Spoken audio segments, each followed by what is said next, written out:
ভাই বোনেরা আজকে একটু আচার বানাচ্ছি সন্ধ্যার পরে রাত্রে বেলা। এই যে জলপাইগুলো আমি একটু কেটে নিছি। আমি এখন মরিচ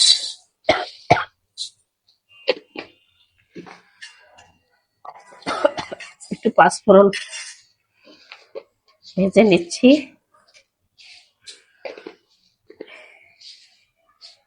তেলে নিচ্ছি পাঁচফোড়ন।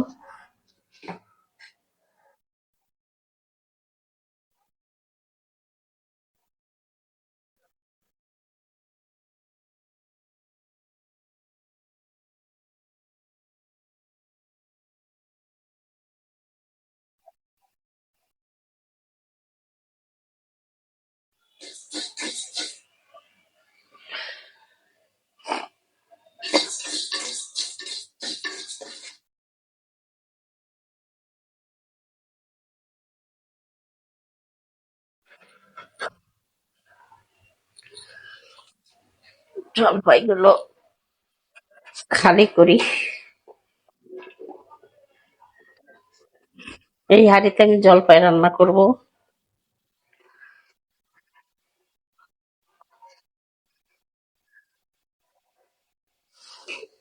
জলপাইয়ের আচার করব।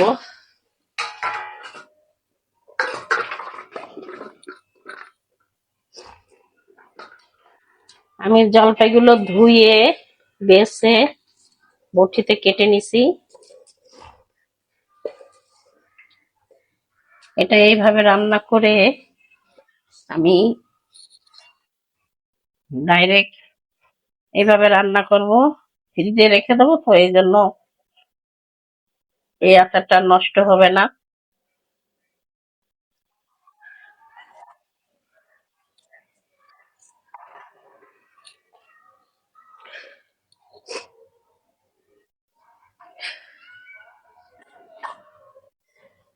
আমি দিয়ে দিলাম একটু কড়াই।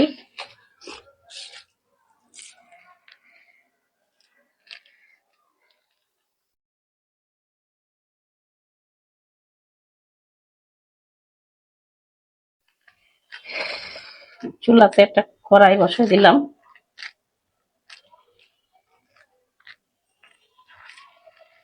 আমি এখন দিয়ে দিচ্ছি সরিষার তেল দিয়ে দিলাম।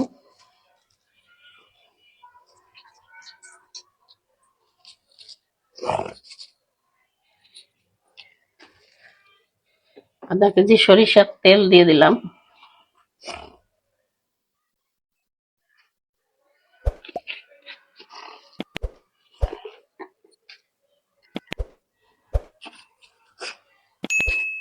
আমি এখানে মরিচ দিয়ে দিলাম একটু, আবার আস্ত মরিচ, এগুলো আমি গুঁড়া করব।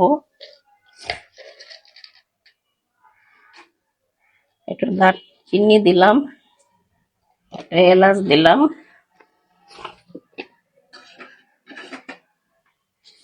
টক মিষ্টি ঝাল আচার করব।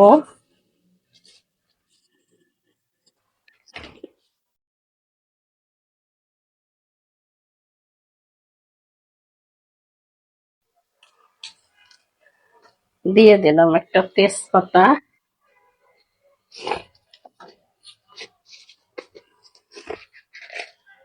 ও না, আবার একটু, ওইটা আমি গুঁড়ো করে দেবো। এখানে একটু পাঁচফোড়ন দিয়ে দিলাম একটু সুগন্ধের জন্য। একটু পাঁচফোড়ন দিলাম।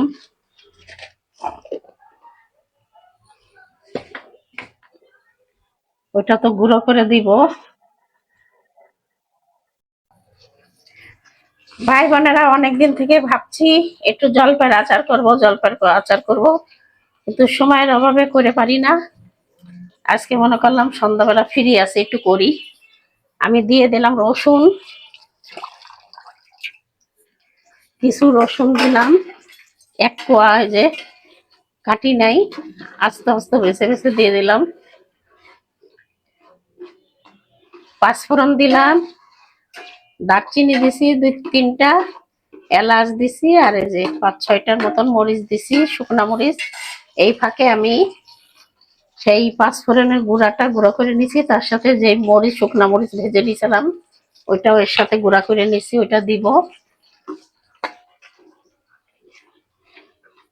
আমি এখন এক এক করে একটু মশলা দিয়ে দিই। এতে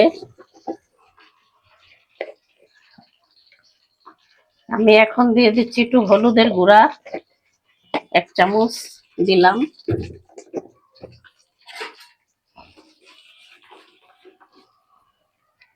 একটু আদা রসুন বাটা দিব।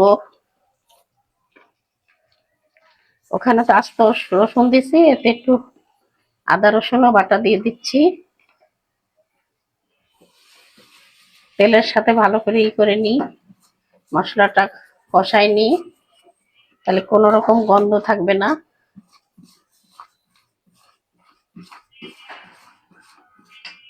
আর ঝালের গুঁড়া দিব কিনা চিন্তা করছি, একটু রং হওয়ার জন্য হালকা একটু ঝালের গুঁড়া দিই, মানে মরিচের গুঁড়া 1 চামচ মরিচের গুঁড়া দিলাম।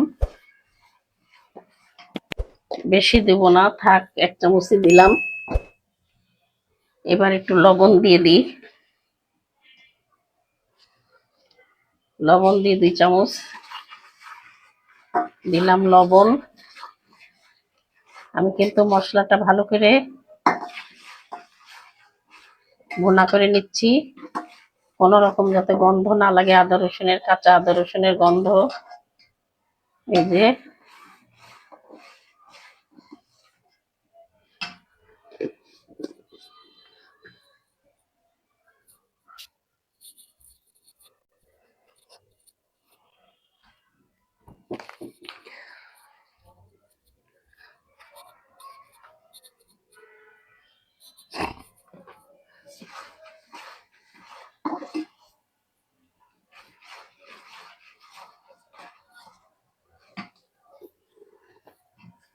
ভালো করে আমি নাড়াচাড়া করে নিচ্ছি, আমার মশলাটা নিচে লেগে যাচ্ছে।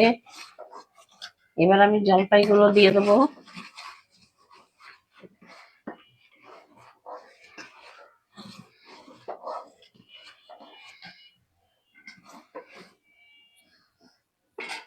আমি এখন দিয়ে দিচ্ছি জলপাই কাটা, কেটে রাখা জলপাইগুলো দিয়ে দিলাম। আমার তেল আরো লাগবে, আমার তেল আবার এনে আমি এর সাথে মিক্সড করব পরে। এখন ভাবলাম অল্প তেল দিয়ে একটু বানাই নি।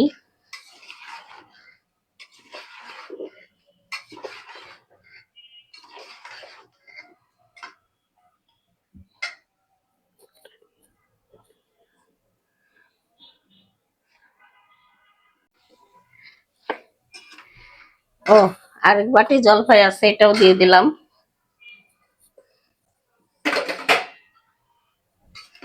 আমি এবার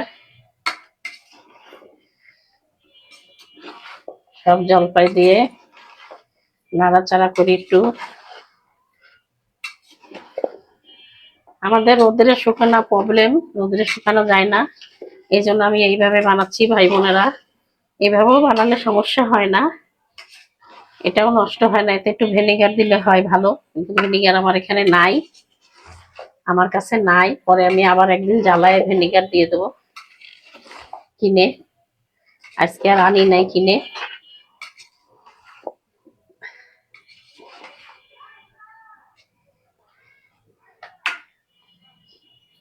আমি এখন এর মধ্যে চিনি দিয়ে দেবো। আমি এখন চিনি দিয়ে দিচ্ছি, যেহেতু এটা আগেই বলছি টক মিষ্টি ঝাল করব, এজন্য চিনি দিচ্ছি। আমার এখানে লাল চিনি, এটা আখের, এই চিনিটা খুব মিষ্টি হয়।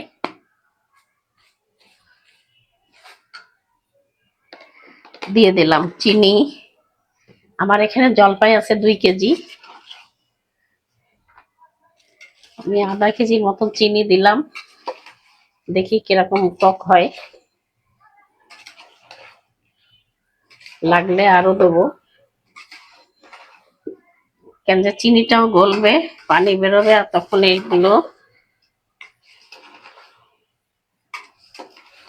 গলতে থাকবে জলপাইগুলো।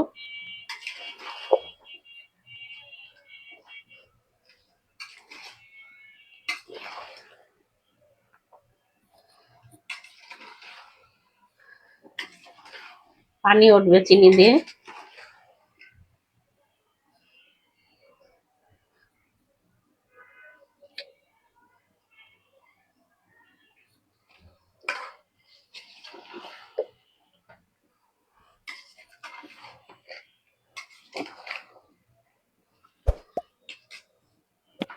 চিনি হয়তো আর লাগবে না।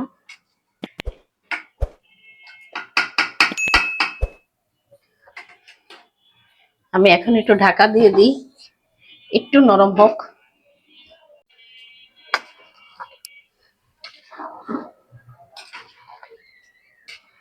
চিনি দিয়ে দেখেন কত পানি উঠছে।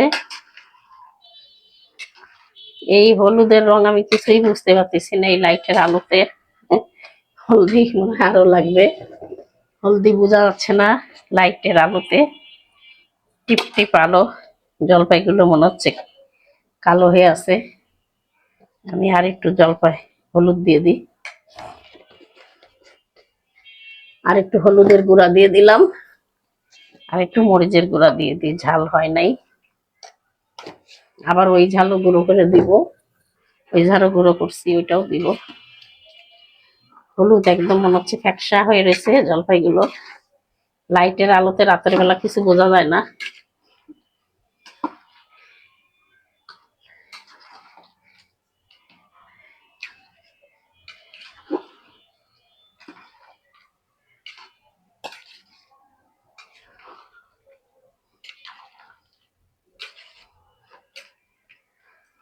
পানি উঠে মনে হচ্ছে তেল ভালোই হয়েছে এরকম। পরে শুকাবে।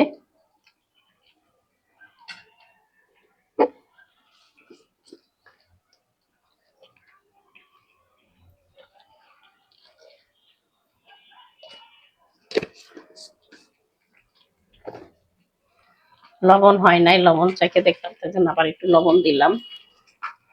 টক মিষ্টি ঝাল আচারে লবণ টবণ পারফেক্ট না হলে ভালো লাগে না আচার।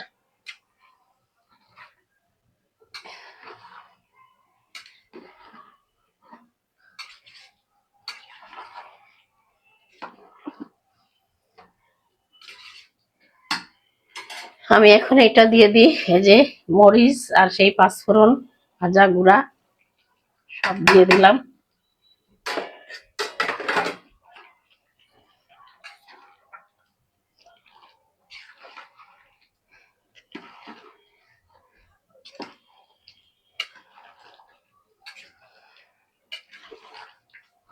আমি আর ঢাকা দিব না, ঢাকা দিলে পানি বেরাইছে।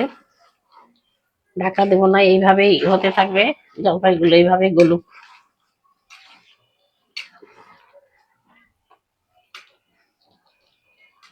থাক এইভাবে হতে থাক।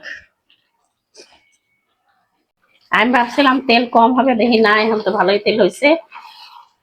এই যে আমার পাঁচফোড়নটা হয়ে গেছে, এই পাঁচফোড়ন বলছি সরি, আমার জলপাইয়ের আচারটা হয়ে গেছে। মাথাটা তো ঠিক নাই। এই যে জলপাই হয়ে গেছে আমার, গলে গেছে একদম। আমি এখন চুলা বন্ধ করে দিই, বন্ধ করে দিয়ে আমি এখন নিয়ে যাচ্ছি। দেখেন কত সুন্দর হয়েছে, দেখেন এই যে কত সুন্দর হয়েছে ভাই বোনেরা, দেখেন।